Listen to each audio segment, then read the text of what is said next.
नमस्कार दोस्तों, आपका sport A to Z channel पर फिर से एक बार स्वागत है। आज हम आपको ऐसे भारतीय महान क्रिकेटर के बारे में जानकारी देने वाले हैं। वो केवल खिलाड़ी नहीं, भारत के पहले टेस्ट क्रिकेट कप्तान रहे हैं और भारत सरकार द्वारा पद्म भूषण पुरस्कार पाने वाले पहले क्रिकेटर बने। ऐसे महानतम खिलाड़ी का नाम है कर्नल कोत्तारी कनकैया नायडू अर्थात CK नायडू। तो दोस्तों, उनके बारे में बात करने से पहले आप इस चैनल पर पहली बार आए हो तो चैनल को सब्सक्राइब और वीडियो पसंद आया तो लाइक बटन दबाना मत भूलना। तो चलिए बात करते हैं ऐसे महान भारतीय क्रिकेटर की। कोत्तारी कनकैया नायडू का जन्म 31 अक्टूबर 1895 को नागपुर, मध्य प्रांत में तेलुगु भाषी कापू परिवार में कोत्तारी सूर्य प्रकाश राव नायडू और महालक्ष्मी के घर हुआ।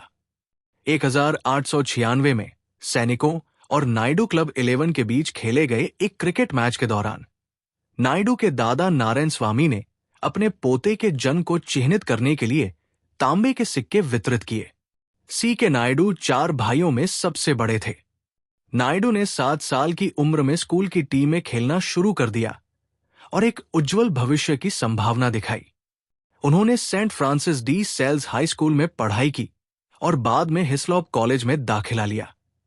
नायडू ने स्कूल और कॉलेज दोनों में क्रिकेट टीम की कप्तानी की। उन्होंने हॉकी और फुटबॉल में भी उत्कृष्ट प्रदर्शन किया। कहा जाता है कि उन्होंने युवावस्था में 100 गज 91 मीटर की दौड़ 11 सेकंड में पूरी की थी। हाई स्कूल के दौरान ही वे मोदी क्रिकेट क्लब के कप्तान बन गए। अपने शुरुआती खेल दिनों में नायडू को कोचिंग आर राजन्ना से मिली।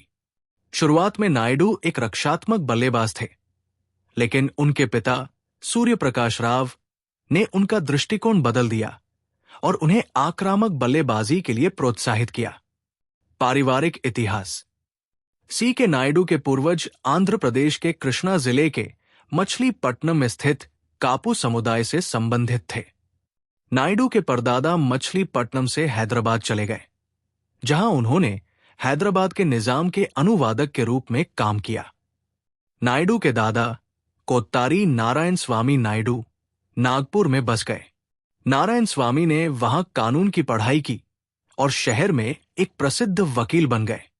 वे एक जमींदार और भारतीय राष्ट्रीय कांग्रेस के शुरुआती सदस्यों में से एक थे।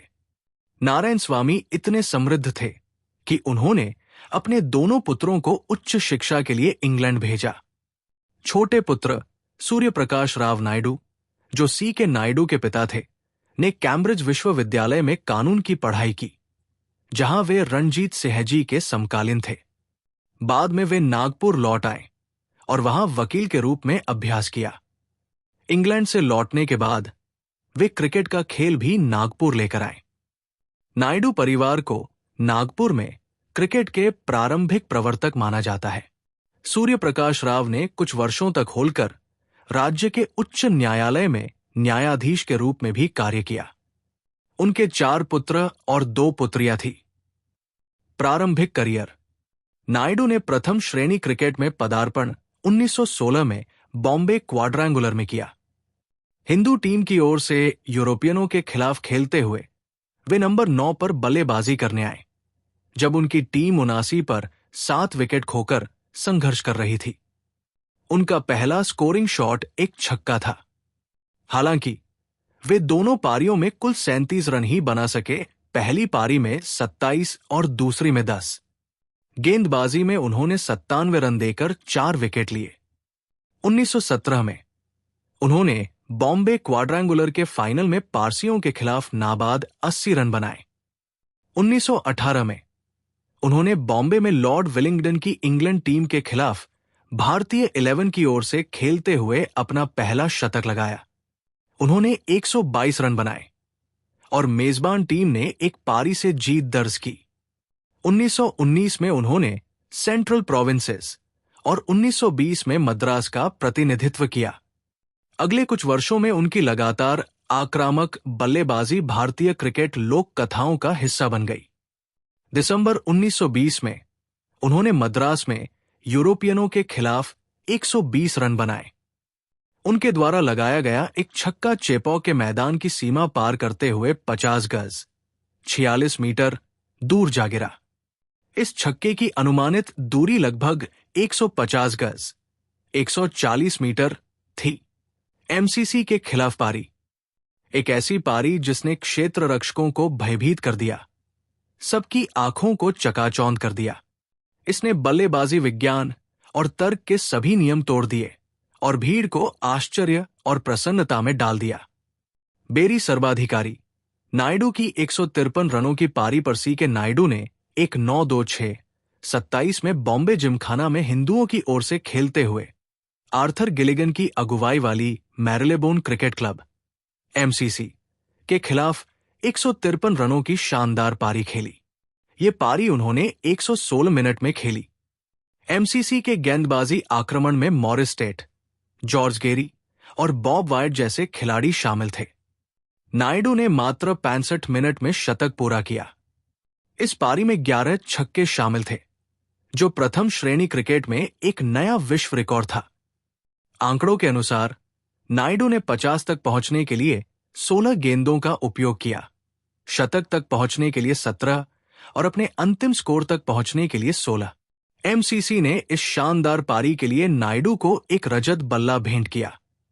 2016 के विजडन इंडिया अल्मनैक में साइमन बार्न्स ने इस पारी के बारे में लिखा, ये एक ऐसी पारी थी जिसने खेल के इतिहास को बदल दिया और शायद वास्तविक इतिहास को भी प्रभावित किया। निश्चित रूप से इसने भारतीय क्रिकेटर के उस पारंपरिक विचार को बदल दिया जिसे अंग्रेज छोटा, विनम्र और चालाक मानते थे। ये पारी उत्साह, उच्च आत्मा और भव्यता का प्रतीक थी। गिलिगन, जो इंग्लैंड के क्रिकेट में प्रभावशाली व्यक्ति थे, ने भारत को टेस्ट क्रिकेट में प्रवेश दिलाने के लिए प्रयास किए। उनके प्रयासों के परिणाम स्वरूप 1928 में भारतीय क्रिकेट बोर्ड का गठन हुआ और भारत को टेस्ट दर्जा मिला। नायडू की इस पारी ने भारत को टेस्ट दर्जा दिलाने का मार्ग प्रशस्त किया। पहले भारतीय टेस्ट टीम की कप्तानी, भारत को 1931 में टेस्ट का दर्जा मिला और 1932 में भारतीय टीम ने अपनी पहली टेस्ट श्रृंखला के तहत इंग्लैंड का दौरा किया। इंग्लैंड दौरे से ठीक पहले भारत के वायसराय लॉर्ड वेलिंगडन का मानना था कि टीम की कप्तानी किसी अंग्रेज खिलाड़ी को करनी चाहिए। सुझाव दिया गया कि भारत में खेलने वाले अंग्रेज खिलाड़ियों जैसे एले खोसी, सीपी जॉनस्टोन या रेजिनाल्ड लैगडन में से किसी को कप्तान बनाया जाए ताकि दौरे में मौजूद गुटों को संतुष्ट किया जा सके। हालांकि बीसीसीआई ने फैसला किया कि कप्तान एक भारतीय होगा। उस समय भारतीय क्रिकेट को आर्थिक रूप से राजाओं का समर्थन प्राप्त था और कई शाही परिवार के सदस्य कप्तानी के लिए प्रयासरत थे। नायडू को उस समय तक भारतीय क्रिकेट का एक दिग्गज माना जाने लगा था, लेकिन उनके जबरदस्त रिकॉर्ड के बावजूद पटियाला के महाराजा को कप्तान और लिमड़ी के राजकुमार को उपकप्तान नियुक्त किया गया। विजयनगरम के महाराज कुमार विज्जी को सहायक उपकप्तान बनाया गया। दौरे से 2 हफ्ते पहले पटियाला के महाराजा ने राज्य के कामों में व्यस्त होने के कारण कप्तानी छोड़ दी और पोरबंदर के महाराजा को कप्तान नियुक्त किया गया।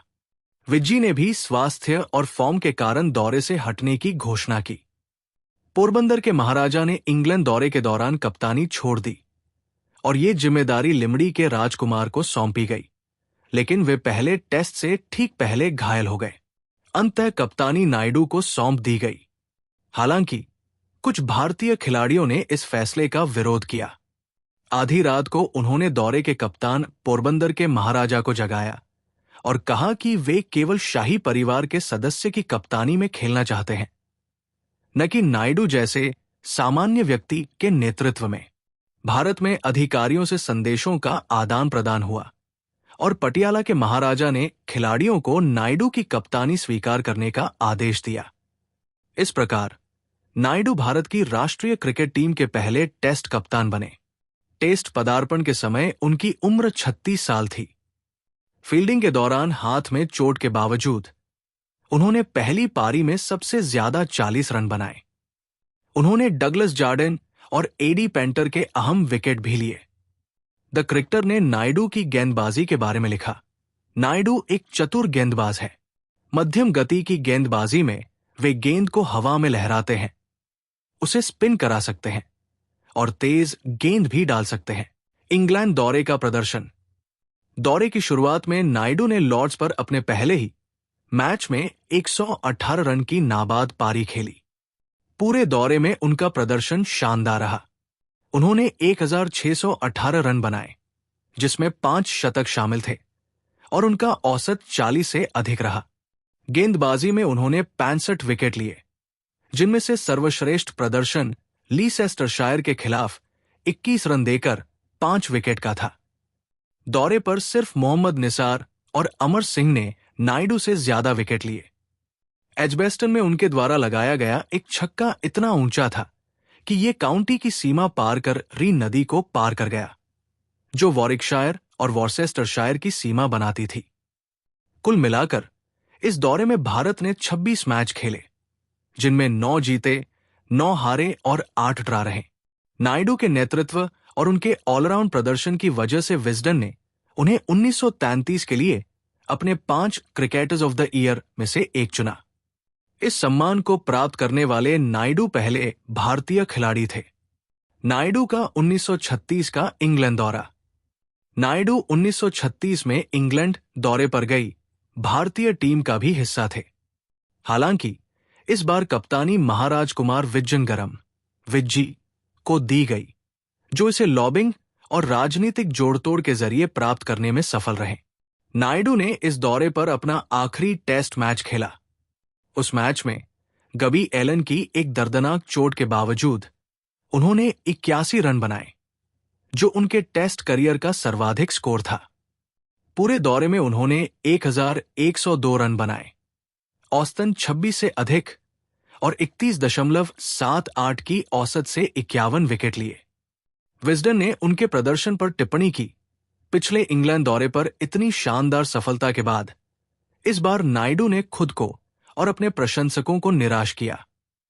हालांकि नायडू ने गेंदबाजी में अच्छा प्रदर्शन किया और मोहम्मद निसार के बाद सबसे अधिक विकेट लिए। बाद के साल नायडू ने होलकर टीम को 9 वर्षों में 8 रणजी ट्रॉफी फाइनल में पहुंचाया, जिनमें से 4 बार टीम विजेता बनी। एक 9-4-4-45 के सीजन में क्रिकेट बोर्ड ने उनके 50वें जन्मदिन का जश्न मनाने के लिए क्रिकेट क्लब ऑफ इंडिया और सीके नायडू की 11 के बीच एक मैच का आयोजन किया। इस मैच में गुल मोहम्मद और डेनिस कॉम्पटन ने नायडू की टीम के लिए खेला। अगले सीजन में नायडू ने मैसूर के खिलाफ 101 और बड़ौदा के खिलाफ 200 रन बनाए। उन्होंने 1952 53 रणजी ट्रॉफी के फाइनल में बंगाल के खिलाफ होलकर को जीत दिलाई और प्रथम श्रेणी क्रिकेट से संन्यास ले लिया। इसके साथ ही उन्होंने होलकर राज्य के कर्नल के पद से भी इस्तीफा दे दिया। हालांकि 1956-57 में उत्तर प्रदेश की रणजी ट्रॉफी टीम की मदद के लिए उनसे संन्यास से वापस आने का अनुरोध किया गया। सीजन की शुरुआत में उन्होंने राजस्थान के खिलाफ 84 रन बनाए और विनू मांकड़ की गेंद पर 2 छक्के लगाए। उसी सीजन में उन्होंने रणजी ट्रॉफी में अंतिम बार खेला, 62 साल की उम्र में, और बॉम्बे के खिलाफ अपनी अंतिम पारी में 52 रन बनाए। उनका अंतिम क्रिकेट मैच एक 9-6-3-64 में एक चैरिटी मैच था। 68 वर्ष की आयु में उन्होंने महाराष्ट्र गवर्नर की 11 के लिए महाराष्ट्र मुख्यमंत्री की 11 के खिलाफ खेला। उनके 2 दांत टूट गए। उन्होंने चिकित्सा सहायता लेने से मना कर दिया, टूटे हुए दांत को बैट से विकेट से हटाया और मुंबई के कप्तान माधव मंत्री से कहा कि वे गेंदबाज दत्तू फड़कर को तेज गेंदबाजी जारी रखने का निर्देश दें। 1936 के ओवल टेस्ट में गबी एलन की गेंद से दर्दनाक चोट लगने के बावजूद नायडू ने बल्लेबाजी जारी रखी और अगली गेंद को बाउंड्री पर हुक किया। उन्होंने 81 रन बनाए, जो उनके टेस्ट करियर का सर्वश्रेष्ठ स्कोर था, और इंग्लैंड को पारी की जीत से वंचित कर दिया। वे सख्त थे और दूसरों से भी ऐसी ही टफनेस की उम्मीद करते थे। व्यक्तिगत जीवन। नायडू अपने परिवार के साथ नागपुर से इंदौर चले गए, जब उन्हें होलकर राज्य के शासक तुकोजीराव होलकर III द्वारा अपनी सेना में कैप्टन के पद पर नियुक्त किया गया। उनका घर एक तेलुगु माहौल से प्रभावित था। भले ही वे आंध्र प्रदेश के बाहर बस गए थे, वे मैदान पर और अपने परिवार के साथ भी सख्त अनुशासन पसंद करते थे। मैचों के बीच छुट्टी के दिनों में वे नियमित रूप से अपने साथियों को अपने घर बुलाते और अपने क्रिकेट करियर की कहानियां सुनाकर उनका मनोरंजन करते। वे चेन स्मोकर थे। उनकी कुछ आदतें अजीब थी। वे खिलाड़ियों को पेय विराम के दौरान पानी न पीने की सलाह देते थे, क्योंकि उनका मानना था कि ये उनके फिटनेस के लिए अच्छा नहीं है। उनकी पहली पत्नी चंद्रम्मा की शादी के कुछ वर्षों बाद ही मृत्यु हो गई। बाद में उन्होंने गुणावती से विवाह किया। उनके 2 विवाह से 7 बेटियां और 2 बेटे हुए। उनके बेटे प्रकाश नायडू एक खिलाड़ी थे जिन्होंने मध्य प्रदेश क्रिकेट टीम का प्रतिनिधित्व किया और राष्ट्रीय जूनियर टेबल टेनिस चैंपियन भी बने। प्रकाश भारतीय पुलिस सेवा के अधिकारी भी थे। उनके दूसरे बेटे CN नायडू ने भी मध्य प्रदेश के लिए प्रथम श्रेणी क्रिकेट खेला। उनकी बेटी चंद्रा नायडू भारत की पहली महिला क्रिकेट कमेंटेटर थी। उनके पोते विजय नायडू ने रणजी ट्रॉफी में मध्य प्रदेश का प्रतिनिधित्व किया। उनकी पोती मंजुला राव एक वकील है और बेस्ट बेकरी केस में विशेष लोक अभियोजक के रूप में सेवा कर चुकी है। उनके छोटे भाई CS नायडू भी भारत के लिए टेस्ट क्रिकेट खेले। उनके अन्य भाई CL नायडू और CR नायडू प्रथम श्रेणी क्रिकेटर थे। 72वें जन्मदिन से कुछ महीने पहले नायडू को स्ट्रोक हुआ, जिससे वे बेहोश हो गए और अपनी मृत्यु तक बिस्तर पर ही रहे। अपने अंतिम दिनों में वे बोलने में असमर्थ हो गए और आगंतुकों को उनसे मिलने की अनुमति नहीं थी। 14 नवंबर 1967 को इंदौर में 72 वर्ष की आयु में उनका निधन हो गया। DB देओधर ने नायडू की मृत्यु का कारण उनके चेन स्मोकिंग की आदत को बताया। प्रतिष्ठा और विरासत। नायडू को भारत के महानतम क्रिकेटरों में से एक माना जाता है। वे 1941 में ब्रांड का समर्थन करने वाले पहले भारतीय क्रिकेटर थे। उनका नाम फिल्मों को प्रमोट करने के लिए भी उपयोग किया गया।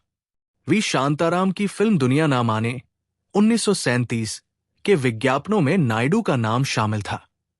भारत सरकार ने 1956 में उन्हें पद्म भूषण से सम्मानित किया। वे इस सम्मान से नवाजे जाने वाले पहले क्रिकेटर थे। 2006 में BCCI ने colonel CK Naidu lifetime achievement award की स्थापना की, जो भारतीय क्रिकेट में अभूतपूर्व योगदान के लिए दिया जाता है। एक 9-7-3-74 सीजन से भारत की अंडर 25 घरेलू प्रतियोगिता का नाम CK नायडू ट्रॉफी रखा गया।